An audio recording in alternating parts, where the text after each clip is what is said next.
बस सर बस। एक मासूम इंसान को मारकर आप क्या प्रूव करना चाहते हैं? कानून को हाथ में लेकर उन्होंने इसकी जो ये हालत की है उसका न्याय कौन करेगा? न्याय? किस न्याय की बात कर रही हो तुम? आज कौन सा न्याय मुझे मेरा बेटा लौटा देगा, वो बता दे मुझको। तेरे पति ने मेरे बेटे की जान ली है ना, उसका कोई हक नहीं बनता, उसका कोई हक नहीं बनता जिंदा रहने का। मार दीजिए उसको, मैं बोल रही हूँ मार दीजिए। मैंने बाबू का खून नहीं किया है। मैंने खून नहीं किया। इतने सारे गवाह यहाँ पर मौजूद हैं और तू अभी भी कह रहा कि तूने बाबू का खून नहीं किया? नहीं, अगर इसने सच में खून किया है तो अदालत इसका फैसला करेगी। आप इस तरह से इसे मार नहीं सकते। हट जाओ।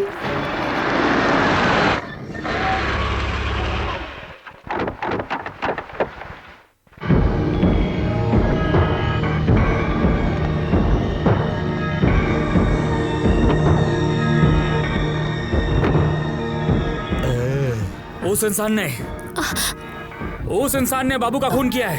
सब लोग सुन लो, इस इंसान ने बाबू का खून किया है। प्रवीण, किसका नाम ले रहा तू? हाँ,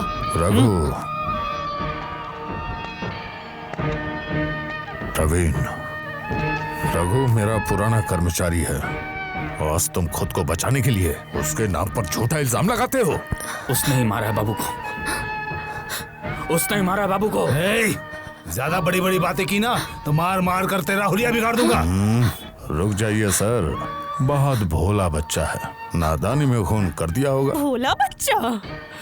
उसने जानबूझकर मेरे बाबू की जान ली है, क्योंकि एक मेरे बेटे ने ही उसके बाद पर हमारी इकलौती जमीन देने से इनकार कर दिया। मेरा बाबू। हे भगवान, तूने ये मुझे कैसी सजा दी? मेरे बेटे को ही छीन लिया। बाबू का मैंने खून नहीं किया है, खून किया है उसने। प्रवीण, तुम्हें अपने बच्चे की तरह प्यार करता था, लेकिन तुमने मेरा सर झुका दिया। इंस्पेक्टर साहब, इसे लेकर थाने में जाइए।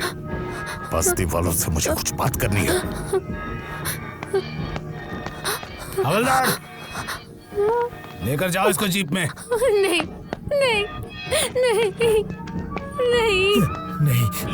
बाबू ने प्रवीण को जमीन देने से मना कर दिया, यही ना? पूरी बात समझ गए ना? छोड़ो, एकदम छोड़ो मुझे। मेरे जीते जी मेरे विरुद्ध एक भी बात कहने नहीं दूंगा इसे। ये एक शैतान है। किसके नाम में क्या बोल रहा है? क्या बोल रहा है तू? छोड़ दीजिए इसे, छोड़ दीजिए। भलाई का तो आजकल जमाना ही नहीं रहा। नेकी कीजिए, दरिया में डालिए। अरे गौर कर लिया है भाई, कितनी इज्जत दी मैंने, कितने रुपए तनख्वाह दिया। इस सपोले को दूध पिलाकर मैंने गलती की। ठीक बॉस। अब कैसे समझूं कि मेरे पैसे गमन करके अपने ही बस्ती वालों के साथ ये गद्दारी करेगा? क्या बोल क्या रहे हैं आप? किसका पैसा मारा है मैंने आज तक? किसके साथ विश्वासघात किया है मैंने? देखना चाहते हो तुम? इस साइट प्लान का ड्राइंग तुमने अपने हाथों से नहीं बनाया? हाँ। अपने बाप के कपड़ों के दुकान के लिए और इन बिल्डिंग्स के लिए एडवांस रुपए तुमने मुझसे नहीं लिए? हाँ लिया, लेकिन वो पैसा मैंने यहाँ के सारे लोगों को दे दिया है और वो पैसा उन्हें मिल चुका है। पूछिए उनसे। अगर पैसे उन्हें मिल ही गए तो उन लोगों से कहो कि जगह खाली कर दें। 2 कमरों का फ्लैट जब तक नहीं मिलेगा तब तक वो कहाँ रहेंगे? 2 कमरों का फ्लैट? तुमने तो अपने लालच के लिए इन गरीब बस्ती वालों को इतने सारे झूठे सपने दिखलाए। छी छी छी छी छी छी छी। तुम्हें देखकर अब घिन आ रही है मुझे। क्या बोल रहे हैं आप? मुझे कुछ समझ में नहीं आ रहा है। ये देखो, तुम्ही ने इनसे यहाँ दस्तखत लिए हैं। इस पर कहाँ लिखा है कि इन्हें फ्लैट दिए जाएंगे? हाँ, इन अनपढ़ों के बीच तुम ही तो पढ़े लिखे हो, तो देखो, तुम ही देखो।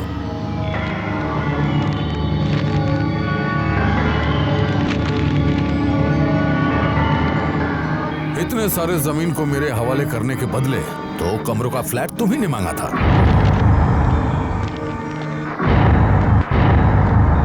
देखो, देख लो, तुम्हारे दोस्त प्रवीण ने अपनी लालच में क्या कर दिया। इसका मतलब हम सब बेघर हो गए? ये तो अपने इस पढ़े लिखे होनहार भगवान के वेश में शैतान दोस्त से ही पूछो।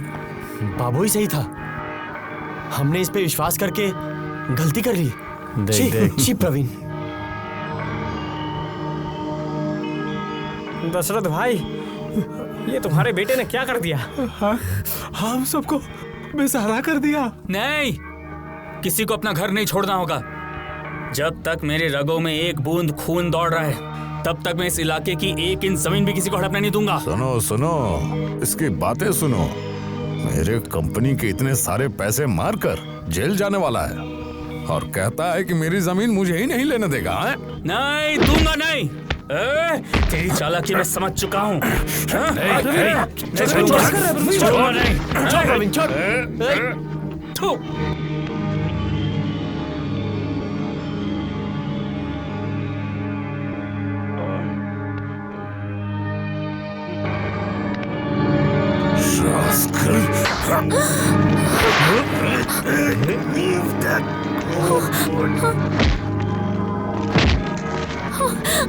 प्रवीण, मत मारो इसे, छोड़ दो उसे। छोड़ दो, छोड़ दो इसे। मत मारो इसे। नहीं नहीं दत्त साहब, मेरे घर पर खूनी बदमाश पैदा नहीं हो सकता। आप इसे माफ कर दीजिए। मैं इसकी जिंदगी की भीख मांगता हूँ। तुम्हारे बेटे की इतनी हिम्मत कि वो प्रताप दत्त के मुंह के ऊपर थूके। आज अगर तुम मेरा थूक चाट सको तो इसे माफ कर दूंगा। मेरे बेटे को छोड़ दीजिए, छोड़ दीजिए मेरे बेटे को। छोड़ दो, छोड़ दूंगा। चाटो, चाटो मेरा थूक। नहीं बाबा, नहीं बाबा, नहीं। मैं कहता हूँ चाटो। नहीं बाबा, नहीं।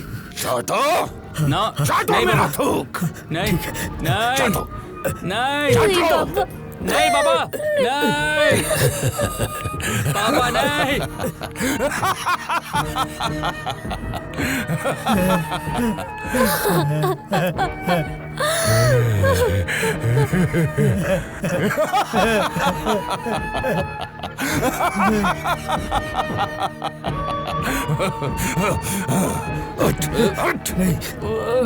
ले जाओ इसे। बाबू के खून की कसम, तुम लोग अपनी जमीन मत छोड़ना, अपनी जमीन मत छोड़ना।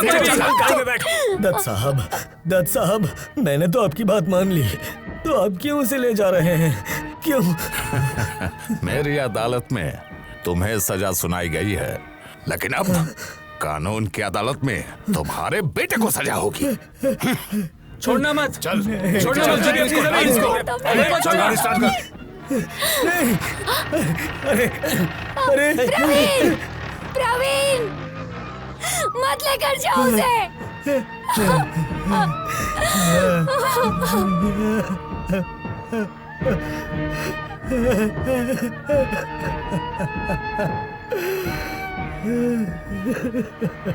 Cheers! क्या प्रताप सर, आपने तो राह के कांटे को हमेशा के लिए दूर कर दिया। अब फिक्र क्या है? अरे बाप रे, 1 महीने के अंदर तो उन्होंने वादा किया है कि बस्ती छोड़कर चले जाएंगे, तो फिर आप अपनी जान हल्कान क्यों कर रहे हैं? अरे प्रताप बाबू अभी अपने दिमाग के बोर्ड पर गोटियां सजा रहे हैं। हाँ, क्या प्रताप बाबू सही कहा ना? शास्त्रों में लिखा है, आग, ऋण और शत्रु को कभी नहीं छोड़ना चाहिए। आग की बात तो मैं नहीं बतला सकता, और ऋण तो आपके ऊपर है नहीं। शत्रु, इस इलाके में कौन शत्रु है भला जो आपका अगेंस्ट जाएगा?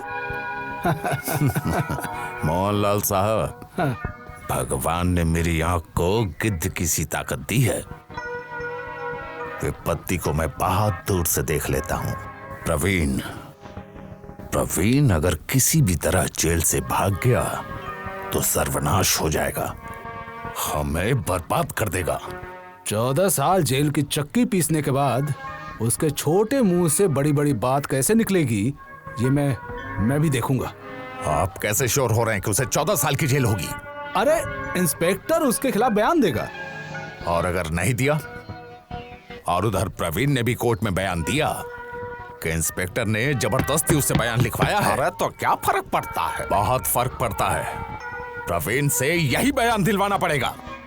प्रताप सर, आप बेकार की बात पर फिक्र कर रहे हैं। अरे बाप रे बाप, उसके वकील को हम खरीद लेंगे। हाँ, अदालत में ना जब आंधी चलेगी वो एक तिनके की तरह बहकर चला जाएगा। क्यों बेकार में डर रहे आप? मोहनलाल साहब, मैं अदालत से नहीं डरता, डरता हूं तो बस मीडिया से।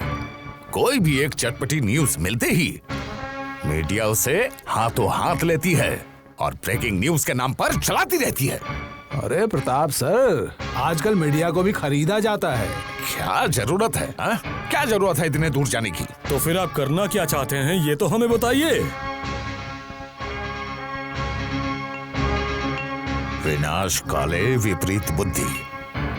प्रवीण को ब्रेकिंग न्यूज नहीं बनने दिया जा सकता। अदालत में पहुंचने से पहले ही उसे खत्म करना पड़ेगा।